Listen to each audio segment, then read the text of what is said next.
গরম প্রায় এসেই গেছে, গরমের পরে আসবে বর্ষাকাল। তো এই গরম আর বর্ষাতে দেখবে চুল উঠে একদম মাথা ফাঁকা হয়ে যায়। তো চুল ওঠা বন্ধ করতে, চুলের গোড়া শক্ত করতে বন্ধুরা, সাদা পাকা চুল কালো করতে, চুলকে সিল্কি করতে, স্মুথ করতে আর চুলের গোছ বাড়ানোর জন্য, চুলকে লম্বা করতে কিন্তু আমি এই হোম রেমেডিটি ভীষণ উপকারী। তো দেখো, গরম আর বর্ষা দুটো কালেই কিন্তু চুল উঠে যায়, চুল ফাঁকা হয়ে যায়, উঠে উঠে সাদা পাকা চুল কালো করার জন্য। দেখবো অনেক চুল কম বয়সেই পেকে যাচ্ছে, অনেকের চুল সাদা হয়ে যায়। তো সেই সাদা পাকা চুল কিন্তু কালো করার জন্য, বা মাথায় যদি কোনো ইনফেকশান বা খুশকি হয়ে গিয়েও কিন্তু চুল ভীষণভাবে ওঠে, তো এই খুশকিও কমে যাবে। আর ইনফেকশান উকুন যদি হয়ে থাকে, উকুনও কিন্তু কমে যাবে। এটা একবার ইউজ করে দেখলে চুল দেখবে আঁচড়ানোর সময় ভীষণ চুল উঠতে শুরু করে দেয়। তো চুল ওঠা দূর করতে, চুল গজাতে সাহায্য করবে এই হোম রেমেডি। তো চলো তৈরি করে নিয়েছি, ঝটপট একটা বাটিতে নিয়ে নিয়েছি খানিকটা মেথি। মেথি কিন্তু চুলের জন্য ভীষণ উপকারী, তোমরা জানো। মেথি ভেজানো জল খাওয়াটাও যেমন উপকারী, তেমনি মেথি হচ্ছে গিয়ে চুলের জন্য ভীষণ উপকারী। তো মেথির মধ্যে আমি নিয়ে নিয়েছি তেজপাতা। তো তেজপাতাটাকে তোমরা কাঁচি দিয়েও ছোটো ছোটো করে কেটে নিতে পারো, আমি হাত দিয়ে ছোটো ছোটো করে ছিঁড়ে নিয়েছি। তো 3-4টে তেজপাতা এর মধ্যে নিয়ে নেবে। তো দেখো আমি তেজপাতাগুলোকে ছোটো ছোটো করে কেটে নিয়েছি বন্ধুরা। এর মধ্যে দিয়ে দিতে হবে 1 কাপ পরিমাণ জল। তো এমনি জল, নর্মাল যে জল হয় কলের, সেই জলই নিয়ে নেবো, খুব ঠান্ডা জল নেওয়ার দরকার নেই।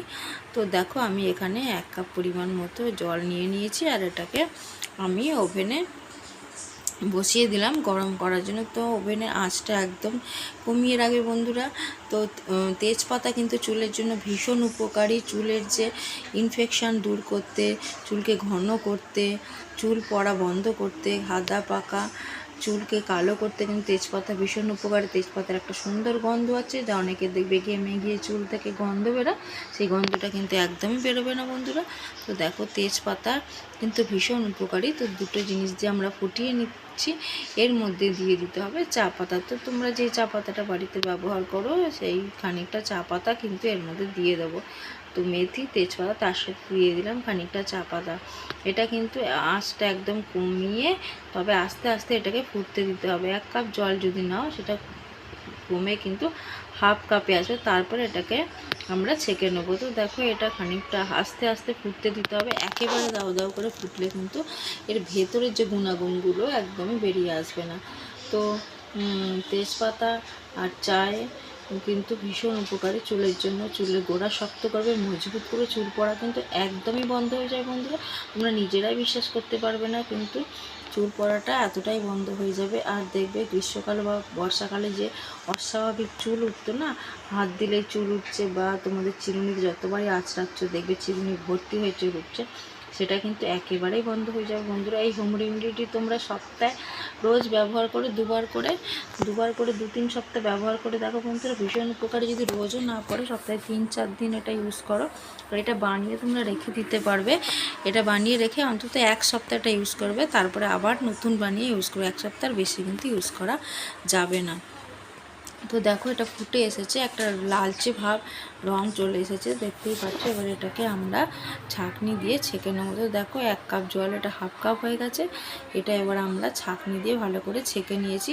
আর তোমরা এই জিনিসগুলো কিন্তু পেস্ট করে চুলে লাগাতে পারো প্যাক হিসাবে। দেখো এখানে একটা টোনার তৈরি হয়ে গেছে, কিন্তু আমাদের এই হেয়ার টোনার তৈরি হয়ে গেছে। তো দেখো এর মধ্যে আমরা মিশিয়ে নেবো খানিকটা নারকেল তেল। হ্যাঁ বন্ধুরা, নারকেল তেল মিশিয়ে নিলে এতে চুলটা কিন্তু সিল্কি হবে, স্মুথ হবে, আর চুলের গোড়া শক্ত হবে। তো দেখো আমি নারকেল তেলের মধ্যে মিশিয়ে নিচ্ছি। আমাদের কিন্তু হেয়ার টোনার কিন্তু একদম রেডি আছে। এটা এবার আমরা ইউজ করতে পারি, তবে এটা ঠান্ডা হওয়ার পর ইউজ করবে। তো দেখো এখনও পুরোপুরি ঠান্ডা হয়নি, এটা কিন্তু গরম অবস্থাতে একেবারে ইউজ করা যাবে না। এটা তুললেও দিয়ে তোমরা মাথার গোড়া গোড়া লাগাতে পারো। তো দেখো এটা আমি শিশিতে ভরে রেখে দিয়েছি, যখন ইউজ করবে একটুখানি করে এর মধ্যে ঢেলে নেবো, নিয়ে ইউজ করবো। বাকিটা আমরা ফ্রিজে রেখে দেবো। 1 সপ্তাহ আমরা এটা ইউজ করতে পারবো, এর বেশি কিন্তু ইউজ করবে না, তারপরে আবার নতুন করে তৈরি করবে। তো দেখো এটা হাতে নিয়ে আমি খানিকটা চুলের গোড়ায় গোড়ায় এভাবে ভালো করে মাসাজ করে নিতে হবে। চুলের গোড়ায় বা পুরো চুলেও কিন্তু লাগাতে পারো বন্ধুরা। হ্যাঁ, এটা রোজ যদি দুবার করে লাগাও না, মানে দিনে দুবার করে এটা চুলে লাগিয়ে নিয়ে চুলটাকে সুন্দর করে আঁচড়ে নেবে, দেখবে কত সুন্দর হয়ে চুলটা স্মুথ হবে। আর চুলের গোড়া দেখতে পাচ্ছ শক্ত হবে। তো আমার যে চুল পড়াটা ছিল একদম বন্ধ হয়ে গেছে, তোমরা নিজেরাই বুঝতে পারছো যে চুলের গোছ হয়েছে। চুল পড়া একদম বন্ধ হয়ে যাবে গরমে, তোমরা নিজেরা ইউজ করেই দেখবে ফল কিন্তু একদম হাতে নাতে পাবে। তোমরা 10-15 দিন ইউজ করে দেখো, সঙ্গে সঙ্গে কিন্তু ফল পেয়ে যাবে। এখানে কিন্তু বাজার থেকে কিছু কিনতে হবে না, তোমরা বাড়ির কিছু উপাদান দিয়েই কিন্তু এটা তৈরি করতে পারো। তো বন্ধুরা, আজকের ব্লগটা এখানে শেষ করছি। যদি ভালো লাগে তাকে লাইক কমেন্ট শেয়ার করে দিও, আর অবশ্যই বাড়িতে একবার ইউজ করে দেখো। চলো টাটা।